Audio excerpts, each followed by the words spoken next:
T.R.H.Syndicate. All right, cool. So this is just started, and then I'm gonna let y'all know when I'm ready to start. Cool. I was like, yeah, so oh yeah, I suck at tattooing? No, I'm saying like that's what you said. Like, yeah. No, I didn't say you suck at tattooing. All right, cool. Y'all ready? You don't want me to sign? Okay. All right. Hey, what's going on, guys? It's T.R.H.Syndicate here with our Standby Main Yu-Gi-Oh podcast, and we're going to be covering the topic of today is going to be making money in the Yu-Gi-Oh community. Can you make money in the Yu-Gi-Oh community? How can you make money in the Yu-Gi-Oh community? And the different ways and channels to make money in the Yu-Gi-Oh community. So for today's topic, we brought in our special guest here today, Antonio, who goes by Credited Lion, who you could actually follow on Instagram. For any more questions or concerns, we will leave his information in the bio below. To discuss a little bit more about who Credited Lion is, he's done various artwork for countless members in the Yu-Gi-Oh community. For starters, he's done artwork for Tom Box, so you might have seen some of his paintings and artwork in MST TV video occasionally. Black Rose Dragon. Yep, the Black Rose Dragon for sure. Mm-hmm. And also he's done artwork for Alyssa Milano, and he's also been working on a couple other projects, which you'll hear about soon. If you have any questions for him or want to follow him on his socials, you can catch that on Instagram, where all his information will be there. And I believe that he specializes in the fan-made artwork platform. So you'll be able to basically have a lot of their own creations. Yeah. That they want to do. It's more of them controlling that world and the things that they have fun with it, you know. Yeah, so we wanted to bring you onto the podcast to discuss like a couple of the challenges and your experiences and insights that you face in the fan-made artwork Yu-Gi-Oh community part of that, you know, and how can you make money from that? It's a Rubik's Cube question. Yeah. It's not a easy answer for that one. I would say when I first got into Zodiac Duelists, the community, all of you guys know, I originally started out with a couple of sketches. Gabe was around when I was doing it. Me and Gabe go long back.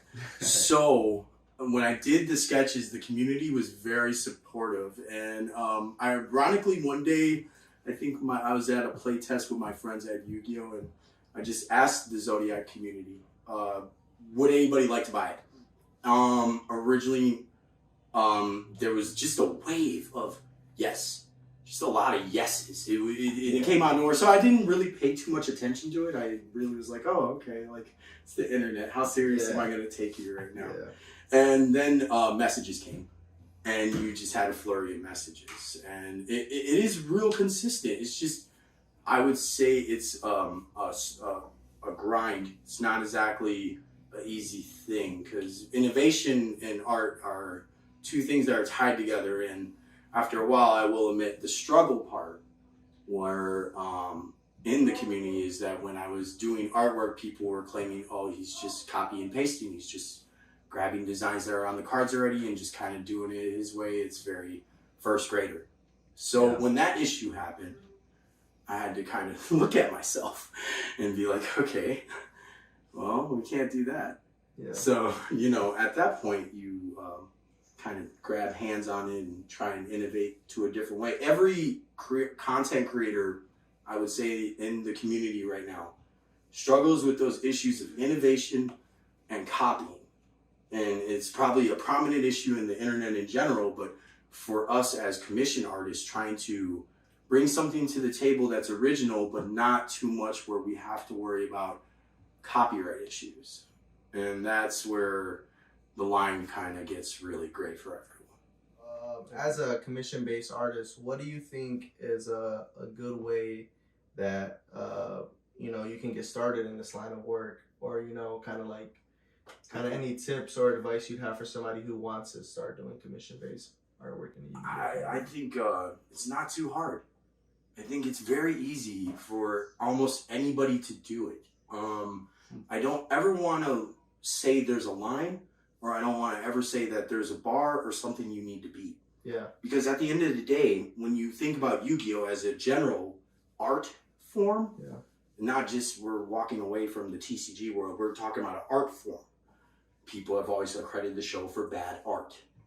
It's literally bad art, bad anime eyes, bad hair, very strange things. So the line is not there, okay? So like people that are saying, I can't do this art is so hard, I can't do this. Stop that line right there. I would say for people in the community, you have to go in, you have to start working with people, start asking questions. You'll get a lot of backlash. I've seen a lot of artists attempt this and they have been scrutinized, pummeled to the ground, and they would try and it'd take all night of them working on art, and it would just get destroyed, and it destroys your ego. At the end of the day, when you see something you worked on 3-4 hours, and then somebody's like, it's bad. hey buddy, this ain't working for me. So it's a meme. But you know, I would say for those people that are scared to do this and have a little bit of hesitation and fears, actors go through the same thing. You're gonna have a lot of no's before you hear a good yes. You're gonna hear a lot of no's for a TV show, and then you get a Steven Spielberg movie. Listen, don't ever believe that you cannot do this. So it's like you gotta jump right in and get your feet wet, right? The experience is what counts for a lot. Sometimes you have people that are very skilled at art too, incredibly skilled, and they hop in this and they get scrutinized because their art style doesn't match up to what people like. You're not copying the art the way I like. You're not doing the things I like. That's too innovative. Why would you do a realistic dark magician girl? That doesn't look right. Listen, 100%, it's not fair. Art is subjective. It's so subjective, it's not fair. You gotta be determined and keep going, I guess. Yeah, If I ask people what your favorite flavor of ice cream is, it's going to be a different answer for everybody. Right. Yeah, exactly. So I guess we'll like slide right into the next topic that we're gonna be discussing now, which is gonna be buying and selling singles in the Yu-Gi-Oh community, and can you profit from it? Is it profitable? And what are the best ways to do it or to not do it? Right. Yeah. Sure. So if you want to jump right in that. Yeah, for sure. I bought and sold in TCG and a lot of groups on Facebook and stuff like that. It definitely has its advantages and disadvantages. Well, I guess I'll start with the disadvantages to why it's a little more annoying. Obviously, if you post your cards online or somewhere, especially if it's just singles, whether it's in person or online, you're gonna get offers from people. People are gonna want to pay their less best than what price. you want. Yeah, of course. The buyer's gonna want to pay as little as possible. You're gonna want as much as possible. So you're gonna have to figure out something in between there. Negotiate or whatever, or you can just stay firm on your prices and someone maybe will come and buy. Yeah. In the groups especially, it can be kind of annoying to just have all these people message you lowball offers. Yeah. If you're selling a lot of cards, that'll happen a lot more often too. I guess one of the advantages though is TCG, you don't have to deal with people. You just post your card in there. People buy it and then you just ship it to them. Yeah. Cuts out all that little. I'll pay this much. I'll pay this much. It's just if you're gonna pay that price, you're paying that price on TCG with the little fee. Yeah, they take out a fee, so you still get a little less. That's why people sell for 85% usually. Yeah, 80%. I feel the percentage tears me up, bro. Yeah, TCG. No, all around, all around. Sometimes you hear 60, sometimes you hear 75, sometimes you hear 70. Yeah, it's almost like gas, bro. At the gas station. It's almost like what you're willing to accept, right? Why is it 326 today? Yeah, and that's what I was gonna kind of say next is about buying singles. If it's gonna be profitable, you have to buy a certain percent. Yeah. And that's why so many people buy at 60, 70% because when you're selling TCG, you get about 83% for the card. So they need to leave enough room for profit, that little 10, 13%. Yeah, whatever. For sure. Yeah. It's not much, but it adds up when you're selling a bunch of cards. No, definitely it does. Yeah, and it's a little harder when you're just buying one card from someone. They're not gonna sell it to you for 70 or 60% most of the time usually. Yeah. Yeah, I feel with buying and selling singles though too, it's people want 85% for their rogue cards that are super random high value cards that just have never been reprinted, and they're just yeah, bro, I want 100% value, and it'll be a dark magician card, that's never been reprinted. are people playing Dark Magician like maybe not competitively, but like as a rogue or like as a classic strategy, people just want that because of the classic artwork and stuff. You have an underlying market of collectors. Right. Yeah. The underlying market of collectors. It kind of goes into what we were saying about like art, like being subjective. The price of something is almost subjective on like what people are willing to pay. Yeah. So like like I recently just sold a lot of high end stuff, and like I just posted my prices, and people a lot of people offered me a little lower, which was reasonable for my stuff, and I just said no to everyone. And then when people messaged me that they were ready to buy it, then I say if you know what your stuff's worth and you know there's people willing to buy it, you just have to wait it out and people will buy it. You just gotta like kind of stand. It also just depends like what it is. You'll always have somebody that wants to try to get the deal on the market too. And for me, my personal and experience of buying singles and selling singles is I would prefer I would prefer a percentage. Sometimes I don't get approached like that. Like I just don't. Like they'll just like look everything up and give you like a price. They don't tell me, oh well, that's 85% Trump. Come on now. No, none of that. They're just like, that's what it says on TCG Player, sir. So you owe me $14.72. 72. So you want the 2 cents? Yeah. All of that you're buying, you're all saying. That. Yeah. So for me, I've never really truly enjoyed buying singles. It's always been a pain. Like it's not smooth. Like especially at the OTS, it's even worse. The OTS always adds as max value. It could be a really lightly played card. Yeah, that's near mint. What do you mean? I mean, and like the thing is with like stores that are selling singles too, it's like, what are you really gonna do to their? They can just have like a card that's really $50 and they just have it listed for $100, and you're like, they're gonna stand on the 100 most of the time. Yeah, they absolutely stand. That's like a benefit of buying almost though too. Is like TCG has like their prices, and that's or like eBay has like their sold listings, and that's generally like the value of the card, or like the average median price. But people will sell to you for less because they know when they sell on those sites that they are taking the fee anyway and a percentage off. So like whereas to like if I were to go buy a card on TCG for $15, I can go to someone and pay like 13 or even 12. And they're getting the same money, but I get to pay a little bit. It's such a strange market. Because when you have people that have that ability to get that stuff, it's great. But then, like, sometimes, like, I just ran into a huge problem with multiplication where nobody had it. Like, straight up. No. Oh, the mathematic card, right? Yeah, you can't find the card. Had it. I went 4 OTSs,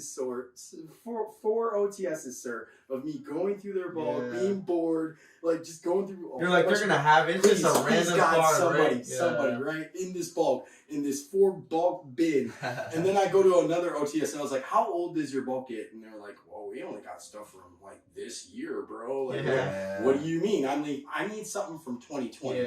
No, we ain't got that. So it's a hard market because like then at that point you are literally pinned to the wall with TCG Player. You're pinned to the wall, or you have to go through some other extreme. And TCG Player seems to like just be smiling back there, like, yeah, we won, dude. They're always winning no matter what, because they just get paid the fees that everyone's paying. So like they don't care what's happening. They're just they kind of they're kind of like the all end like. Bro, you didn't find those cards from your friend. You didn't find them at the store. And you're just like, fine, I'll just check out my cart that had the cards already in them. Someone at TCG has them even if they're random, they're overpriced, they're like $5 extra. For like $1 card. And then at the end, to add insult to injury, they got like $10 shipping or some random free, So that's why I say such a strange market. Is because when the product is around and you have a plethora of it, like Photon Hypernova. There was a plethora. Everybody had something. And I was like, oh, great. That's awesome. I don't have to order from TCG Player. I don't have to do this. I don't have to eat the OTS's store stuff because my friends have all this stuff. I know my friends are opening this set. I know somebody's about to have Exactly. But then you get a dead set like Amazing Defenders. No one opens it. And nobody opened it. So it's like, hey, I'm kind of looking for the machine cards. What do you mean? The ultra rares? No. You're like, bro, we didn't open that. We thought nobody you did. Right. We thought you were opening that set, dude, right? People do come at each other like that. No, definitely. Another thing that we wanted to talk about with like online selling, like Gabe was telling us about, like what are like the pros and cons of like selling sealed product as opposed to singles, you know, or individual cards. You know, what do you think, Antonio? Sealed product is so interesting to me because we just talked about this not even 5 minutes ago before we recorded, and it was about the trap trick structure. Yeah. And we were like, y'all were like, well, why are you giving us a cord? Because I bought a display, sir. Why would you buy a display? Because of the Shadal structure deck.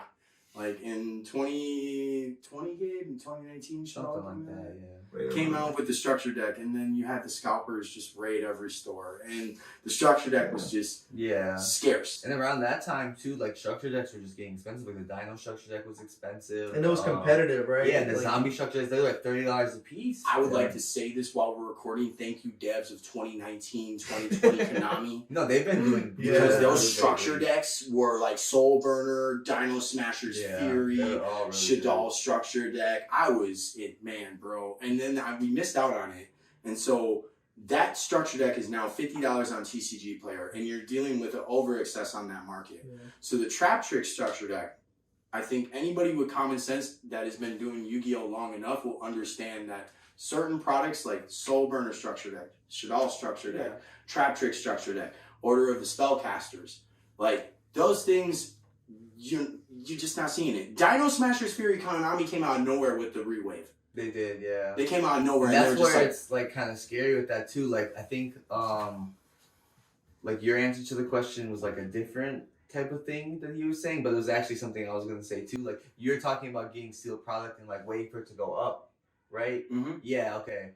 Because you never know, like when Konami can just reprint something, and they have such a smile. And they used to never do that stuff, and then they just recently they started doing it out of nowhere. Like I mean, a good example, like I had like no exaggeration, like over 100 Lost Art Dark Magician girls of like the original one. Yeah. And then like they never ever reprinted a Lost Art before, right? Never. They never that's reprinted what I'm saying. A Lost Art. And then the one time that I buy like hundreds of them, they rewaved it with the border. It kills my value. Yeah. So it's just like, you know, things like that can happen when you're like trying to play that game. It almost feels like gambling too. It is. Because it's like stocks almost, but not really. Yeah. I mean, it's like the closest thing you probably can compare it to, because you're like taking a risk for sure. Because I mean, I did the same thing with like even the Cyber Dragon structure decks. I'm like, I have Cyber with the permanents. Yep. So I'm like, I started hoarding them. I'm like, like. And they reprinted Emperor. I'm like, and then oh my god, exactly, yeah. So Emperor got reprinted, and then I'm like, oh okay, like it was like a good structure deck because Emperor was in like, Emperor bad. Like, yes, and then this was 20 on the market. Exactly, and then after that you had the Crystal Beast structure deck who had more staples and hand traps. Structure decks Shifter, fire, bro. It's crazy because you just have like all the hand traps. You have all the hand traps, and they're just like so widely available. Like, bro, you can get meta staples from buying 3 structure decks now. Ash, Bell, Evenly, Imperm all coming. Yeah, sealed product was not. And they come with like unique cards. They only come in that structure deck. Exactly. That are good too, like and competitive. You know, like you can buy 3 Trap Tricks structure decks and have a chance, a fighting chance. Locals, exactly. Yeah. Not like a crazy, whatever. Yeah, I mean, you're obviously not going to win a big event with like a side deck. And all. You might win locals though. You might win locals for sure. You all know you're definitely putting up a fight because some of those cards are insane. And the thing is too, there's new cards in those sets too that people don't really know what they do. Yeah. Or never really played against that strategy, and you're just like, they revamped Trap Tricks and made it competitive again. Right. On a final note of sealed product. Yeah. I took a break from Yu-Gi-Oh in 2019. Gabe was there for that one. And I sold all of my excess product. Now, when I did that, the very last thing I did was bought excess structure decks from Link Strike, Codebreaker, Power Strike. These were all Vrain's structure decks that have like came through. Yeah. And that was the best investment of my life while I was selling stuff. Because like it turned out like in 2021, 2022, 2023, there hasn't been reprints. Yeah, of all those cards, right? You have Maximum Gold that reprinted Transcode and Lady Debug and some of the cyber stuff, and then you had Yeah. Toon Chaos help out, and then you have a little bit of Ghost from the Past, but it's not strong enough. Like they just printed weird cyber support. Yeah, random cards that. But you haven't seen a reprint of Cyber's Wicked. You haven't seen a reprint of Cyber's Witch. You haven't seen a reprint of like Sea Archiver.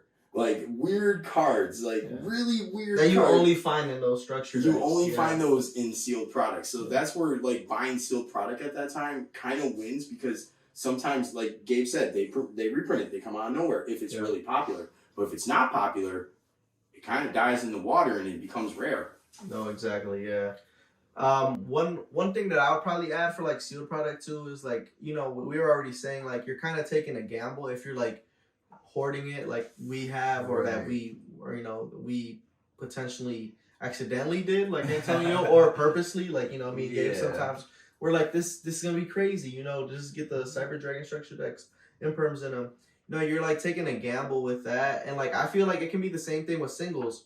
There's like a meta trend, you know, where like people are like, oh, everybody hops on this deck, or so and so is playing this deck, or this deck, this card was played in YCS deck list, you know, and it could be a random card. It could be like even like Book of Eclipse that randomly called win, you know. It was just a card. The Ultra like a lot of people even knew that card was gonna get played a lot too. People just, you know. Yeah, it's like a benefit from like playing the game and like also trying to like make money from it, or like investing. Like you kind of have like insights and ideas of like cards that could be good, or like sets that could be good because they have good cards in them, or like you can take like guesses and like that's kind of like with like you can kind of like see a format and you're like, wait, well, what does this deck do and what does this deck lose to? Right, you know? right. So you're like the calls like that. So you know, it's just like making a call and being like, you know what, I'm buying out this card. Yeah, if you're pretty good at Yu-Gi-Oh, you know, and like you understand the meta and stuff, you can probably understand like what's the like, market to buy. Yeah, the market, exactly. Yeah, if I had to fight Stellar Knights, I'd have no clue. No, exactly. I would look at you for like a hot minute, like, and what are are you doing? And it's crazy. Skipping you too. And it's just like a random deck like that can like really catch wind, and like people would just jump on it and be like, hey, even if it's not the best deck, you know, people will buy it out. Yeah. You never know. The market is like, sometimes it doesn't make sense. Yeah. It's just, that's why like it's real risky in Yu-Gi-Oh to try to like. I would say it does though. It does, but it doesn't. People just buy out the most random things. They buy out meme cards. Okay, that's for true, like public buyouts, I would say it reminds me of the movie Idiocracy. So that's where I'm at with that. But like, as for people that actually like pay attention to the market, they actually analyze the market. They see what's happening in the OCG, what's happening in the TCG, what cards are impacting on tournaments. Yo, they really seem to know where things are. Oh yeah, there's like a sense and like a flow to it, and you can like understand it. But I also just think like the people like who play Yu-Gi-Oh are like the random like factor that could just like the X Factor, like, Joe Rogan, all day. Yeah. And I think one more thing before we get off the topic of sealed product that we didn't mention is sealed product in like not opening it, like, because you can also technically make money at times by doing that. Like if you buy a case for like a good price, you know, and then like you sell to like your friends or people at like market price or even like slightly under, you know, you can make like maybe not much, maybe like a couple hundred off a case, which is pretty good profit. You know, you spend like $650, $700 on a case, you sell it for like $800.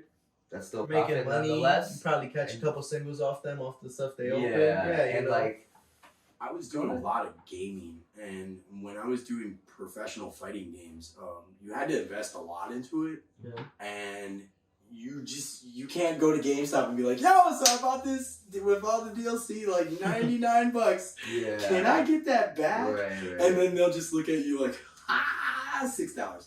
So with Yu-Gi-Oh, there's a little bit of a nice part. Yeah, you can like always sell don't your stuff. Always go zero. Like you're not.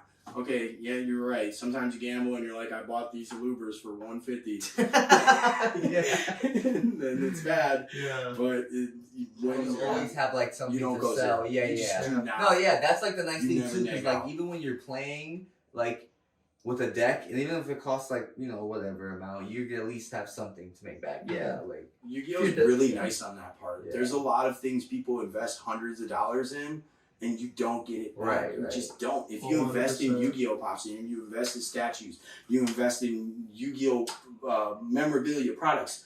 These things, even in the future, will Yeah, they're grow. worth money, They will yeah. grow value. Yeah. There's always value in this market. It's Yeah. crazy. That happens a lot too, honestly. Like that's something like with me, like I have a lot of nice cards, and like the thing about it is I just picked them up like when they first came out to like play, you know, and like I'll just hold them, and then like I don't have an intention of holding them until like they go up to sell them. I just want to like play them, you know, Right. but like Yeah. over time they just go up. Yep. And then like you sell them and like hey, you like well you just made a profit and like you Yeah, didn't even you need just, to. you just held this card that you paid $20 for last year, and then you just made 200 on it because Right. it got really good in the Yeah. deck. Like I hold my Yep. Starlight Prosperities like since they came out. I've had them, and I just I picked them up when they're like $350 each. And I just Yeah. sold the set for $1,500. So Yeah, that's crazy. That's crazy profit.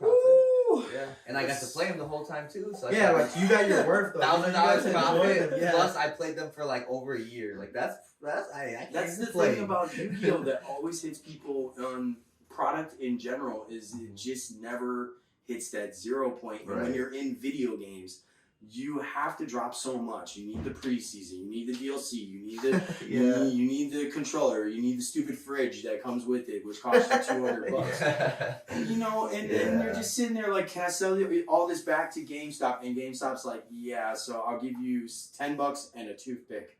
And Yeah. we're good, right? Yeah, I guess though, like you're competing, right, and like playing tournaments and stuff like that usually. So like you have a chance to like maybe win some of your money back, right? Nobody wins money in fighting games. Oh. There's no money. You see what's happening with Capcom Cup right now? What It do you is at guys? What do you 1 guys play for? $1 million. It's the very first pop for $1 million. What do you guys play for if it's not for money? I'm just like curious. They do play for money, but it's a problem with Capcom because it's a gambling thing. Oh, It's just okay. gambling. Is it just like specifically that company or like? Capcom in particular? I don't think ArcSys cares. ArcSys is Okay. in Japan. They Yeah, have no, Japan I was wondering problems. because I know other fighting games like they do money tournaments and stuff. Mortal like Kombat. that. I've met Ed Boon and talked with Ed Boon. He don't care. Even He just don't care. even like Tekken, I think they do like money. Harada, tournaments, right? yeah, Harada don't care. Japan's got Japan problems. Right. Yeah. Capcom's the only one that's Yeah. weird. Is like, oh, we'll interject on this. Yeah, I guess because it's like a video game Company. Yeah, it's like kind of another thing in Yu-Gi-Oh too. Like you can technically almost make money from playing and being good. Well, yeah, that's another thing that we're actually going to be Yeah, discussing. that we can just yeah, go into. Yeah. yeah, exactly. Like, what would you say a way that like playing and being good you can make money from, or not make money from? Yeah.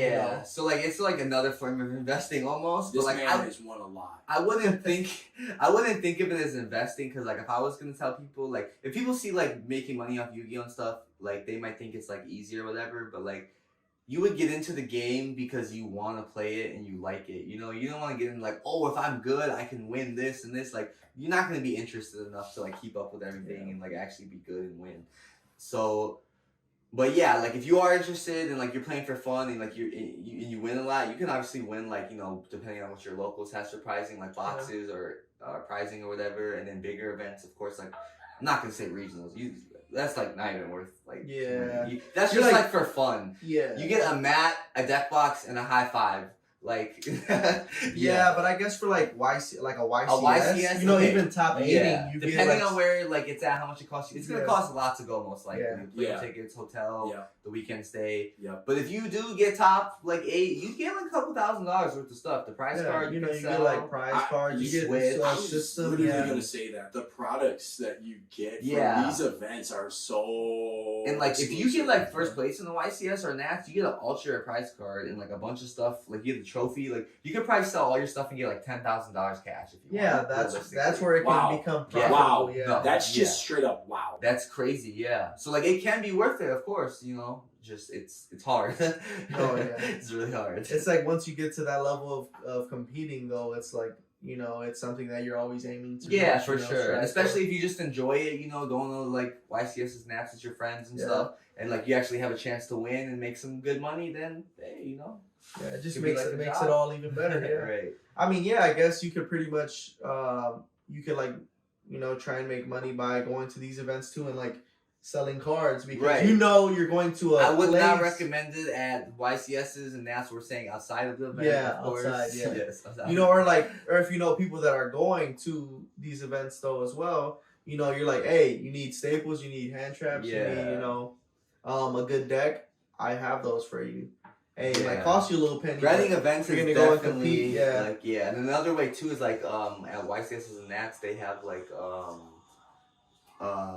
prize walls, you know, like tickets you can cash in and stuff, and you can like do side events and like grind those, and then like you can like maybe trade those for stuff you want or like sell them after the event's over. No, exactly. I know a lot of people who just do that. And, like, make money like you grind events, you can make money off of like getting like giant cards and like selling them. Exactly. You know, or you know, getting something that somebody wants. You know, like you know, you go and you get a couple mats that you know that are exclusive to the event, or you know, you don't regularly see, or that they've never sold or been at stores. You know, people are gonna buy those. Like collectors will buy those mats. Yeah, you just like take them home, post them online. Those Yusei mats, those Yugi mats, like all those that are exclusive to those. You know. Yeah. Like, and another thing too, like just think about you know with the 250th YCS, right? Yes, coming up. It's is it Vegas, London? I think so, yeah. Vegas, London, and one other place, right? I'm not too sure. Leon happened. That already happened, Yeah, so then you know you got that one with the exclusive mat, you know that they're having that has all the prize cards on it. You know that's something that can potentially have value. That mat is that gorgeous. you know you can just go to the event and with your entry. Obviously, not counting flights, hotel, and stuff. Yeah. You know, you can like make some of your money back. Yeah, for sure. And they give away those coins. Oh yeah, the coins too. From the coins. You know, if you get like a gold coin, they're more rare. You know, they might be worth more. Or you know, like collectors like stuff like that. You know, they might be willing to pay a little bit more. Same thing with like that mat though too. Like if you're gonna go enjoy yourself, have some fun. But like you also can make some of your money back. Not saying that you can break even on your trip. Yeah, that's why I would say like you shouldn't be going looking to make money. But like if you're already playing the game and you're like looking ways to make money while playing the game, then I would say collectively anything that you want to do that you want to enjoy as a passion comes with a cost regardless. Right, of course. And when you talk about winning prizes in Yu-Gi-Oh, you have to remember that everybody wants it just as bad as you. Right, of course. It's not going to be that easy. You can't just be like, oh, I'm going to go this YCS, I'm going to go place and win 10K. Like, I'm sure everyone else is thinking that too, man. Like, you're going to deal with strategies and decks that you've never encountered in your entire definitely. That's where, like, and then you have to prepare for it, and it's almost like a full-time job at that point. 100%. So like with the three things that we covered, you know, making fan-made artwork in the Yu-Gi-Oh community, buying single and sealed product, or you know, buying and selling both of those things. What do you think? What do you guys think about like the few of the risk and challenges are among these three? You know, for buying and selling sealed product, I guess you can deal with like, I mean, even with selling art, you have potential scammers. You know, or people who are trying to like always, you know, gyp you or like whatever, you know, or trying to get over on you. Like, what do you guys think about? What are the like few like words of advice you guys give to like people like trying to do one of these things? You know, selling sealed product, singles or art. What do you think they can do to like avoid these or you know to get over these obstacles? So I think we talked about the risks like a little bit when we were like explaining it. I think, like, for selling to people, you know, you just have to do your due diligence, like, look them up, make sure they have refs and stuff like that. Yeah. You know, if you think it's any flags that are weird, maybe just make them pay goods and services. I would recommend that, like, always anyway, unless you, like, personally know them or have done business with them before. Yeah, for sure. Yeah. But yeah, you know, I think that's something in the Yu-Gi-Oh community where people, like, are well-known players, not to name any of the they can, but like you know they're well-known players. Yeah, exactly. You know they're like, oh well, he's a good guy. I've known him 10 years. Yeah, it doesn't necessarily mean that somebody is 100% trustworthy. Like you should trust him with your family. You know, like all your money. Yeah, and all your money. But like you know, you also have to think for yourself too and be like, you know what, can I trust this person with this money? That definitely happens where you get these trusted comments on these people, and it's quite an issue for people that have new entries to the community. I would say more or less than the older ones. New entries to the community don't have just those connections in general. You have to. I see it in post all the time. I'm going to a OTS. Does anyone want to meet me? Because they don't have friends to do that type of stuff. That's a very fair point. Yeah. And you have these people on the internet that are niche groups, and there's like this guy's trusted, that guy's trusted, and some of these guys are just scummy. They're just straight scummy to their core. Like you just like, oh yeah, everybody likes you, right? Yeah, I mean, it could just be people he knows as well, like, or yeah, you know, just because for him. people have done deals with someone in the past doesn't mean they can't scam you in the future, you know. Exactly. So you never know. Like, I mean, yeah. like that's what the ref posts are for. You know, if there's a lot of people saying he's trusted, he's probably fine. But like, if you're getting any like type of feelings about it, just pay like goods and services. Yeah, any second guessing, you should always. Yeah, or even if you trust the guy completely, and it's like a very high end deal with like thousands of dollars, or even a couple hundred. You know, that's where things have to get. Even if it's a couple hundred, you can't afford to lose. Like, just do the goods and services because you don't. Yeah. You'd rather pay that little fee than like be out of everything. Oh, so, exactly. Absolutely. Yeah. Same thing with like the insurance on cards and stuff. Yeah. You're selling out like sending out $1,000 worth of cards, bro. Right. You know, the last thing you want is the mail to eat your card. That's what I'm saying. You know? And then like, you know, it's not your fault. You obviously sent out near mint, but it's not the buyer's fault. So like at the end of the day, you have to like cover for that. Exactly. Yeah. Yep, 100%. One thing like with that, I guess I personally have never gotten like scammed or like ripped off a deal. But I do think, hard. Real hard. Yeah. I think like, like what kind of Gabe was saying, like you always want to like protect yourself or like your money. When sending money, you obviously don't want to just send people money blindly, you know, even though people can be, you know, like trusted, so to speak.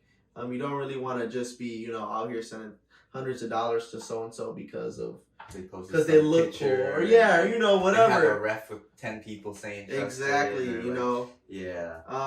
And another thing with like selling you know, singles or sealed product, like what do you guys think about like is it really worth the hassle of having to manage your inventory? You know, if you're selling on TCG Player or if you're selling on eBay or like these other online resources, do you think it's really worth it? You know, like, is it worth the little headache or is it just like, oh, a little side gig, you know? Yeah, I would say like, I mean, depending on the person, you know, it's probably person to person, is it worth it? Yeah. Personally, I don't do it that much just because like, I don't like to like do all that little work and bang and like have all like the bulk on my TCG and everything. Mm-hmm. But it's like a job. It's like so like as much work as you put in. I wake up and have coffee and literally look up Market Watch. Yeah. I'm not even playing. Like I don't even get paid to do it. Right. I'm going through my. I watch Market Watches like every day too. My bulk, seeing like what weird cards I collected. It's just to like have all those cards in your inventory, like post them,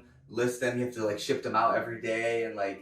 It just becomes a lot. Like, I mean, if you keep up with it, you can get paid from it well. I know a couple people who make like some pretty good money on it. Like hustling bulk too. That's another thing. Yeah, like I know people who like a lot of people in the community now. It's like a more common thing. Like they buy bulk from people. You know, I don't know what the going rate nowadays is. It's like what 20 for commons, maybe like I see 17. I see people that pay like 90 to 100 for hollows. Yeah. The price has gone up a lot recently too. It used to be like 60. Shout out to Nishi for that Market Watch in the morning, bro. You the truth, bro. Like I ain't got nothing else to watch. Ain't nobody posting. You just do it right at 8 a.m. You go for that. Bro. It's like clockwork with him. Huh? Yo, Nishi's on point, bro. I love it when it's ready. Yeah, 100%. I think a big part of like selling cards or you know selling singles too is like you gotta know when to sell them too. Like you can have a card that has potential to be good. You know, like the next set coming out. Right. But like, do you want to sell it now for $5 or, you know, hold it and potentially sell it for more than $5? Yeah, you know? It's all about timing on everything. Yeah. And like also you hold things too long, they get reprinted, they go down. So it's all about that perfect timing. So like and it's hard, like even us like who play like every day, you know, like we can't know what Konami's thinking. We don't know what something's exactly. A banlist. Shit, man, we were playing tier and the banlist came. We were full on it. Like, they're not gonna hit us. They're not gonna ban kids. They won't hit everything in the deck. Y'all fall. They'll leave the deck playable, right? Like, right. They'll leave some cards, right? They were like, we'll give you one of each. Yeah. Except right now. Oh, got it. Yeah, exactly. They just butchered the deck. So like yeah, it's so hard when you, Yeah, when it's you tough for can't sure. predict things when you're literally in an ocean of card economical change. Yeah. Oh, Where 100%. cards are needed for collection, cards are needed for meta, cards are needed for testing. Yeah. Just straight up They're testing. like, this card has potential. I'm gonna hold it.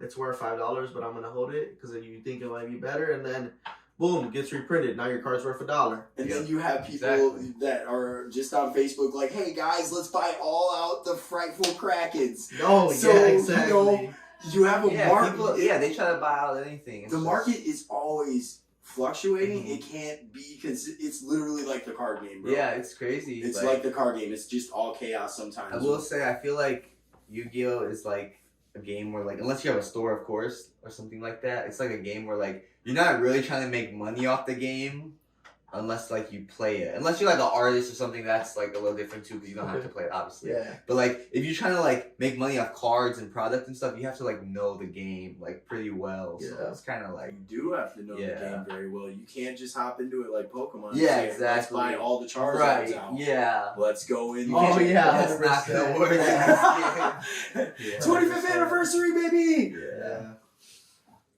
I guess to like kind of wrap up, I guess I would just have one last question for Antonio. What do you feel like an artist or an up and coming artist that's trying to dive into the Yu-Gi-Oh community?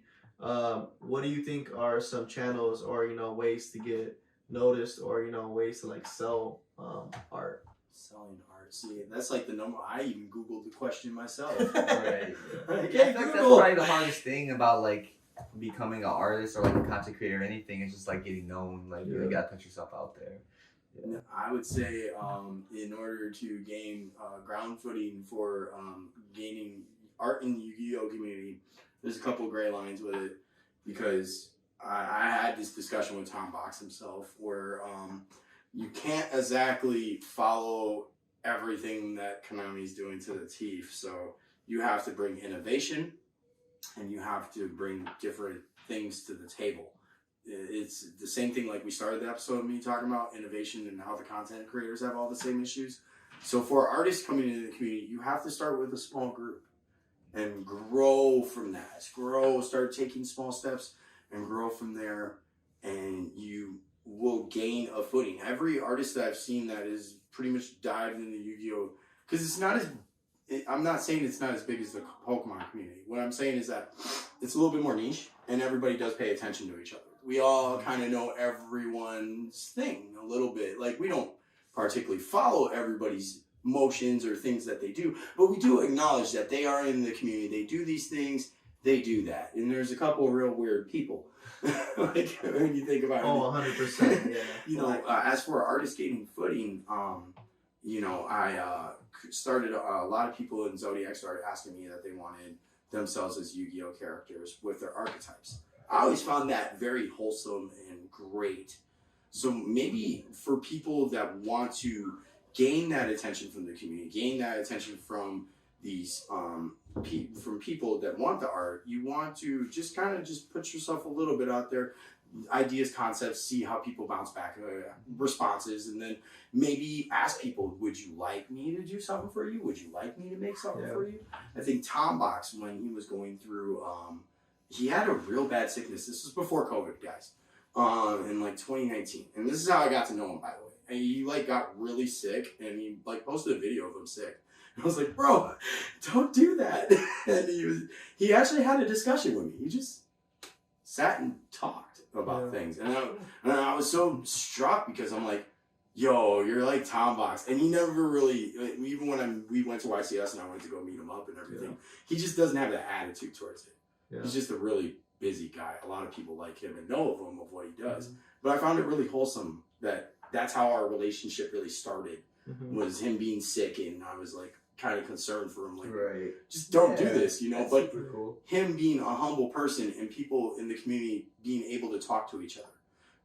I've talked to M-Cole40. I've talked to Triff Gaming, Team Samurai, Sam, Paul from Team APS, Trell, I met up at YCS.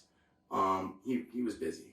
So, these guys are very nice people. They do reach out to you. They do talk to you. Yeah. So don't ever have that intimidation, but don't like just straight up throw your artwork in front of their face either. It's not a good strategy. Yeah. I promise you that won't Yeah, work. sure. I think that's just about everything we have for today's episode. If you guys have any questions for us or anything that you guys want us to answer as a podcast as a whole, feel free to drop a comment below. Let us know.